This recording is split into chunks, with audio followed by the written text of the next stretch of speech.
मीर सारे नहीं बोले आज, पहले भी नहीं बोलते थे सारे। जे जागते तो जरूर बोलेंगे। श्रद्धा भक्ति प्रेम से, दिल की गहराइयों से, चीखना नहीं, आराम से बोलना। बोलिए भगवान महावीर। अच्छा लगा ना? पावन चरित गुरुदेव जी, बंधु मन वच काय, भव सागर को तरण में करो हमारी सहाय।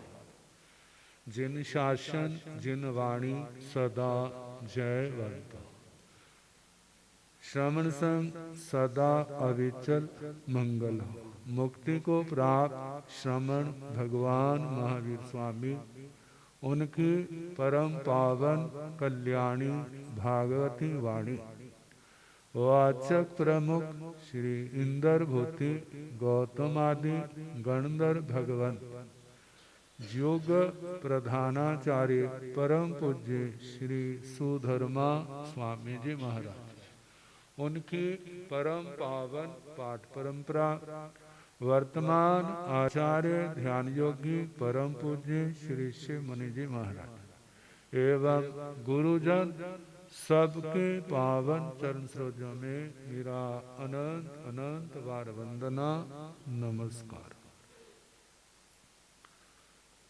जहाँ विराजित परम वंदनीय परम पूजनीय प्रज्ञा पुरुषोत्तम स्वर्ण संयम आराधक उप प्रवर्तक पूज्य मुनिराज डॉक्टर श्री सुब्रत मुनि जी महाराज, अन्य मुनिवृंद, धर्म प्रेमी सज्जनों, माता तथा बहन, आप श्रद्धा भक्ति से सुन रहे थे श्री प्रभास मुनि जी से श्री उत्तराधीन सूत्र के प्रथम अध्ययन की वाचना। विनीत और अविनीत दोनों का ही सुन रहे, और डॉक्टर साहब जी से धर्म की महिमा, जिनके अंदर धर्म की परिपक्वता आ जाती है ना, वहीं पर ऐसे चमत्कार समय समय पर घटते हैं, देखने में आते हैं और सुनने में भी आते हैं। ऐसी पावन दशा तक पहुंचने के लिए पहले व्यक्ति को दीवे की तरह तिल तिल जलना पड़ता है, तिल तिल कटना पड़ता है, इच्छाओं का परित्याग करना पड़ता है, समता का दीपक जलाना पड़ता है, तभी ऐसी बातें हमारे जीवन में घटती है। सबका जीवन मंगलमय हो, सबके जीवन में ये धर्म के कुसुम, धर्म के फूल, धर्म की ज्योति जगे, ऐसी प्राणी मात्र के लिए हमारी सद्भावना है। इन्हीं भावनाओं को लेकर के धर्म कथा की व्यवस्था होती है। जहाँ जहाँ साधु साधुनियाँ जाएं, भगवान का निर्ग्रंथ प्रवचन के माध्यम से या धर्म कथाओं के माध्यम से जनमानस को सुनाए, वो धर्म उनके दिल दिमाग में बैठे और मोह निद्रा को छोड़ने, जागृत होकर के धर्म के मार्ग पर आगे बढ़े। आगे बढ़ना जो है जो अपनी अपनी लब्धि के अनुसार है, अपने अपने क्षोभम के अनुसार है, आत्म बल के अनुसार। तो होगा तो जागृत होगा, नहीं होगा तो कहते हैं कोई जागे चाहे ना जागे, लेकिन जगाने वाला अपनी ड्यूटी जरूर निभाए। जगाने वाले को लाभ जरूर मिलता है, धन दौलत नहीं, ये तो नगण्य है, उसकी कर्मों की महान निर्जरा होती है। धर्म कथा से तो स्वाध्याय के 5 अंग। पहला है वाचना, वाचना लेना और देना। आगमों की वाचना जो कोई नई नहीं है, कब से? अनादि काल से। जैसे संसार की आदि नहीं है, ऐसे इस स्वाध्याय धर्म की भी आदि नहीं है। समय समय पर धर्म आराधना के मार्ग पर बढ़ने वाले उनमें से कितने जीव तीर्थंकर गोत्र कर्म बांध लेते हैं और समय आने पर मनुष्य जन्म पा करके उनका साधना के मार्ग पर बढ़ करके जब केवल ज्ञान केवल दर्शन उनको पैदा होता है, तो साथ ही तीर्थंकर गोत्र कर्म जो है वो भी उदय में आ जाता है। धर्म देशना देते हैं जिसको सुन करके भव्य आत्माएं जो निकट संसारी है जाग जाती है। कोई साधु बन जाता है, कोई साध्वी बनती है, कोई श्रावक बनता है, कोई श्राविका बनती है। चारों आगे धर्म तीर्थ क्या हो गया? उदय में आ गया। जो त्रिपदी को सुन करके द्वादशांगी वाणी की रचना कर देते हैं, उनको गंधर्व जैसा गौरवपूर्ण स्थान मिलता है। बाकी जो है गणधरों के मुखारविंद से, भगवान के मुखारविंद से धर्म देशना सुनते हैं, अपनी आत्मा को उस वाणी से भावित करते हैं, धर्म क्षेत्र में आगे बढ़ने की भावना बनाते हैं और उसको क्रिया रूप देते हैं। जैसी जैसी जिसकी क्षमता है, योग्यता है। तो वाचना, वाचना में क्या होता है? पहले शास्त्र का आगम का मूल पाठ बोलना, बोलने के बाद फिर सुनाने वाला देखता है मेरे सामने श्रोता कैसे है, श्रोता कैसे है वाला, उनकी योग्यता कैसी, जैसी योग्यता है फिर उसके अनुसार उसकी व्याख्या करते। जे मानो सामान्य है फिर तो उनकी कथा प्रवचन व्याख्यान कहानी पर ध्यान होगा। जे विशिष्ट है फिर उसके अनुसार उसका स्तर बढ़ जाएगा। मानो सारे प्रबुद्ध हैं, फिर एक एक शब्द को व्याकरण की दृष्टि से पहले उसका संधि करेंगे, संधि को बताएंगे, फिर उसके बाद संधि विच्छेद करेंगे, फिर जहाँ पर समास है उनकी व्याख्या करेंगे। क्या किसकी विभक्ति है, क्या किसका रूप है, ये तो व्याकरण की दृष्टि से वो क्या करेंगे, उसका जिसको कहते पद छेद, शब्दों को जैसे ऑपरेशन करते हैं ना डॉक्टर, शरीकर से खोल देते हैं कहाँ कहाँ क्या नुक्स है, ऐसे उन शब्दों का विवेचन करते हैं। फिर उसके बाद इन शब्दों के अर्थ क्या है, इन शब्दों के क्या क्या अर्थ निकल सकते हैं, लेकिन हमने कौन से लेने? शब्दों के अर्थ तो अनेक निकलते हैं, लेकिन हमने कौन सा लेना है?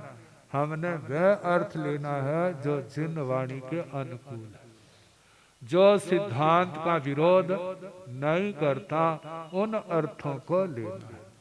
फिर उसके साथ जब शब्दों की व्याख्या कर दी, जब गंभीर व्याख्या करते हैं ना, तो सुनने वाले भी तो थकावट महसूस करते हैं। फिर उनका थकावट दूर करने के लिए फिर कथा कहानी जो धर्म रंग से रंगी हुई है, जो प्रेरणास्पद है, जिसको धर्म कथा अनुयोग कहा जाता है, जैसे धर्म ज्ञाता धर्म कथा सूत्र में मेघ कुमार जी की कथा आती, एक एक प्रसंग उनका शिक्षाप्रद, वहां पर लौकिक रिद्धि भी बहुत दिखाई है ना। राजमहलों के कैसे कैसे सुख थे, उनका पहनावा कैसा था, राजा कैसी थी, रानियां कैसी थी, सारा वर्णन। कितने कह देते हैं हमारे तुम्हारे शास्त्रों में तो अमीरों की कथा है, राजे रानियों की कथा है, गरीबों को कोई भी नहीं पूछता। क्या इतना पक्षपात है? तो ऐसा कहा जाता है धर्म शास्त्र में जिसका नाम आया है वो कितने काल तक चलेगा, कितने काल तक चलेगा, कितने लंबे समय। तो इतना नाम किसका चलेगा, किसका चलेगा? जिसका पुण्य प्रबल हो उसी का नाम चलेगा ना। जिसका पुण्य प्रबल नहीं है उनका नाम क्या चलेगा? आप देखो भला, जिन्होंने आपको जन्मा पाला पलोसा, जीते जी उनको भूल जाते हैं, मरने के बाद कौन याद करता है? लेकिन वो व्यक्ति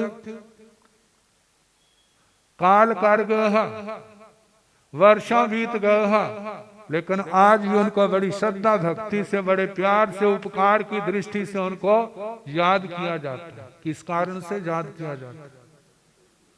उनकी पुण्यवाणी से। आप देखो कितनों के नाम याद है, माँ बाप का नाम याद है, बाबे दादी का नाम होगा, उसके आगे उसका कितनी पीढ़ियां नाम जानते हैं वाला? 2 3 4, उसके बाद नाम है याद? हो सकता कोई? रोपड़ में सिद्धू राम थे ना एक, लाला हेमचंद जी, उनके पास हिस्ट्री होती थी, फलाने का ऐसा, उसके बाद उसका, उसके बाद उसका। ऐसा कोई विरला व्यक्ति होता है, अन्यथा नहीं।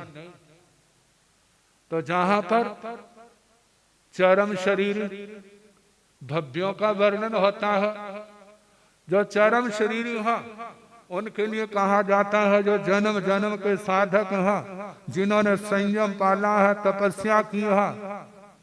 जहां 10 अंगों की प्रधानता है वहां पर उनका जन्म होता है। तो 10 अंगों में सारी रिद्धि आती है। जब उनकी कथा आएगी तो उनकी रिद्धि का भी तो वर्णन आएगा। अरे इसने पूर्व जन्म में कैसा धर्म ध्यान किया है, कैसी साधना की है, और उसका प्रभाव कैसे उसके चारों ओर फैला हुआ है। और जिस समय आत्मा जाग जाती है तो इस मिली हुई रिद्धि को देखो भला। पहले तो कहते 5 पैसे नीचे गिरे तो उसको उठा लेते थे, आजकल तो 5 पैसे किसी के जेब में होंगे नहीं, है तो बता दो। हो सकता है रुपये का नोट भी ना हो। आजकल तो 100 500 1000 2000 जो है वैसे मानो नोट गिर जाए तो उसको उठाते हैं, उठा लेते हैं। लेकिन जब आत्मा को इस शरीर का, इस आत्मा का ज्ञान हो जाता है, जीव अजीव, पुण्य पाप, आश्रव संबर, निर्जरा बंध, मोक्ष, संसार की नश्वरता दिमाग में बैठ जाती है और अपने भविष्य की चिंता आती है। मेरी आत्मा संसार में ना भटके, मेरी आत्मा को नरकों में ना जाना पड़े, मेरी आत्मा को त्रियंच गति में ना जाना पड़े, मेरी आत्मा को स्वर्गों में भी ना जाना पड़े। स्वर्गों में कौन कौन जाना चाहता है? जाना किसी ने? एक राजा था, उसके दिमाग में क्या सनक बैठी, मैं भी स्वर्गों में जाऊं और मेरी प्रजा भी कहाँ जाए, सारे सबको दुनिया तभी तो याद करेगी ना। कहते हैं एक बार त्रिशंकु को भेजने लगे थे, अब जहां वालों ने तो ऊपर भेज दिया, वहां से इंद्र महाराज ने उसको रोक दिया, तुम ऐसे नहीं आ सकते, और नीचे वाले ऊपर भेजे और ऊपर वाले नीचे तक खा लगाए, बेचारा फंस गया। और राजा भी सोचता मैं सबको लेकर जाऊं, अब ले जाने के लिए मार्ग पूछता है, कभी किसी के पास कभी किसी के पास, तो प्राय करके धार्मिक लोग कहते सारी दुनिया कहाँ जाएगी, 7 जन्म तक नहीं इस दुनिया में जो जाने वाले स्वर्गों में, वहां नहीं जा सकते। कहते मैं जो नहीं पूछा जा नहीं सकते, मैं पूछता हूं वो रास्ता बताओ यदि जानते हैं। किसी ने कहा फलाने संत है उनके पास जा, वो बता दे। पहुंच गया राजा, मत्था टेका, वंदना की। संतों ने कहा कैसे आए, कहते रास्ता पूछने आया। कहाँ का, स्वर्गों का, मेरी सारी जनता कहाँ जाए, रास्ता तो हम भी बता देंगे। बोलो पूछना है तो, वो तो बताते बिना पूछे बताते हैं। सराग संयम, संयमा संयम, बाल तप, अकाम निर्जरा क्या है, और नरक का रास्ता कौन सा है, महारंभ, महापरिग्रह, कुणिमा, हार, पंचेंद्रिय वध। त्रिहंस गति का रास्ता कौन सा है, माई न्याय, नियडनिया, अनिय वर्ण, कूड़ तौल, कूड़ माणे। मनुष्य गति का कौन सा है, प्रकृति से भद्र हो, विनम्र हो, दयालु हो, किसी से ईर्ष्या डाक करने वाला ना हो, चारों गतियों का। और 5वीं गति का रास्ता कौन सा है, सम्यक ज्ञान, सम्यक दर्शन, सम्यक चारित्र, सम्यक तप की सम्यक आराधना करो, कर्मों को काटो और सिद्ध गति को चले जाओ। लेकिन जे आप जैसे वो लोग नहीं थे। कहते कि मंत्र देता हूं, 3 दिन उसकी साधना कर, जब पूर्ण होगी ना तो एक देवता आएगा, वो ले जाएगा। बड़ा खुश हुआ राजा, कहता मंत्र बता। बता दिया मंत्र, राजमहल में बैठ गया, 8वीं व्रत कर लिया। जब तीसरी रात का सुबह आने लगी ना, तो देवता ने दर्शन दे दिया। कहा भोले भैया आराम से तो बैठने दिया करो, बड़ी मुश्किल से स्वर्गों में जाते हैं, और तुम्हारे जैसे पुनः हमारे इस मनुष्य लोक में घसीट लेते हैं। बोल कैसे याद किया, कहते मैंने इसलिए याद किया है कि सारी जनता स्वर्गों में ले जानी है। कहते और कोई काम नहीं है, और कोई काम नहीं है सबको। क्या वह स्वर्ग कूड़ा घर है, जहां देखा कूड़ा इकट्ठा किया, कहा जाओ नगर पालिका की ट्राली होती है ना, उसमें क्या कर दो, उसमें डाल दो। कहते नहीं नहीं, मैंने 3 दिन भूखा रहा हूं, किस वास्ते रहा हूं, मेरा काम कर। कहते कर दूंगा, नाराज ना हो, लेकिन मेरी एक शर्त है। कहते क्या, जैसे आपके पास कौन सी नदी बहती है, सतलुज है ना। कहते सतलुज के परले किनारे वो जो बोर्ड का वृक्ष है ना, वहां विमान लेके आऊंगा, जो मेरे पास आएगा मैं उसको ले जाऊंगा, मेरे पास नहीं आया तो फिर मेरी गारंटी नहीं। कहते अच्छा, बड़ा सा विमान लेके आना, मेरी जनता बहुत है, कहते बस तो चिंता ना कर, मैं दूसरा चक्कर लगा लूंगा। आप बैठ गया।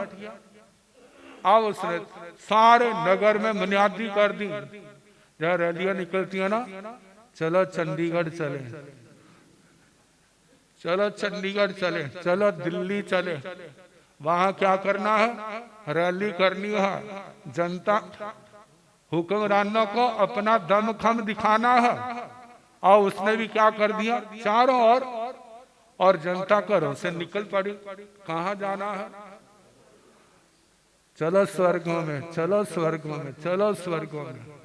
हमारे राजा हमारे कितने अच्छे हैं, जीते जी हमारे को कहाँ ले जा रहे हैं। और उधर से देवता ने माया बखेर दी, बड़ी गर्मी, सूरज कहता बस आज ही, पसीने तर हो रहे। तो रास्ते में क्या देखे, स्नान करने के लिए कहीं कुएं दिखाई देते हैं, कहीं नलके दिखाई देते, कहीं कुछ है, और लोग फटाफट जाकर के नहाने लगे। नहा करके आगे चले तो प्यास लगी तो शबीले लगी हुई, और पानी पीने लगे। किसी ने पूछा कहाँ जा रहे हो? कहते स्वर्गों में जा रहे हो। कहते ससुराल भी जाते हैं तो कैसे सज धज के जाते हैं? वाला जाते हैं ना। तुम तो स्वर्गों में जा रहे हो, अपने कपड़े तो देखो, तुम्हें कौन जाने देगा? कपड़े पहन लो। अब क्या कर लिया उनको? कहते पैसे कौन देगा? कहते आज मुफ्त। फिर तो सारे कहाँ पड़ गए, सारा कपड़ा बाजार खाली, जितने रेडीमेड थे सबने ले लिए, चले। कहते हाँ अब बात बनी ना। अब देवता ने लगा दी भूख। जिसने भूख लगा दी तो क्या देखे, बाजार सजे हुए। सारे सोचने इतने बाजार कहाँ से आ गए। कहते हो देवता खुश हो गया ना, कोई भूखा ना रहे। अब जिस समय देख रहे हो मिठाइयों की और बड़ी सजी हुई बढ़िया बढ़िया, तो हलवाई कह रहे आज फ्री में है, जितना खाना खा लो। अब तक क्या हो गया, पढ़ गए उनके वजह, स्कूल के बच्चे पढ़ते हैं ना, शाम के समय भूखे होते हैं। अब सब ने पेट भर के खा लिया। और जिसने पेट भर के खा लिया ना, तो आप जानते हैं फिर उसके बाद फिर नींद आने लग पड़ी। जब नींद आने लगी तो क्या देखा, चारों और चार पाइयां सजी हुई, और जिसको जो चार पाई मिली क्या हो गया, वही सो गया। बड़ी गहरी नींद आई।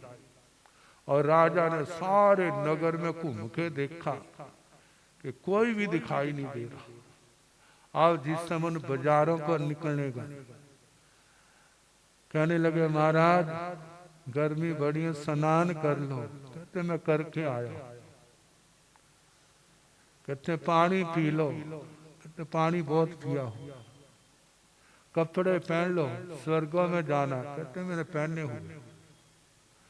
कहते मिठाई बहुत बढ़िया बनी है, ताजी ताजी। कहते मेरा पेट भरा हुआ।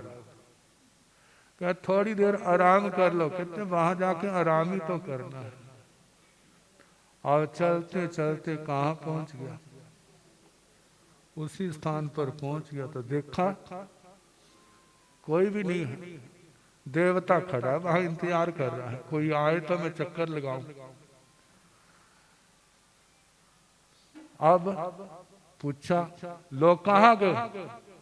कहते जहां तो कोई आया नहीं, आप आए, बैठो। कहाँ पर वाला? विमान में। कहते गए कहाँ? फिर तुम जानो, मैंने तो सबको भेज दिया था, जहां तो कोई नहीं आया। कहते फिर मैं क्या करूंगा? जनता के बिना मैं क्या करूंगा? कहे तू देख। कहते फिर तुसी जाओ।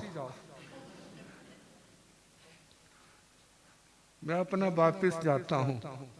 तो जाके देखा सारे खराटे मारे। कौन वाला? स्वर्गों को जाने वाले। खेल खत्म हो गया।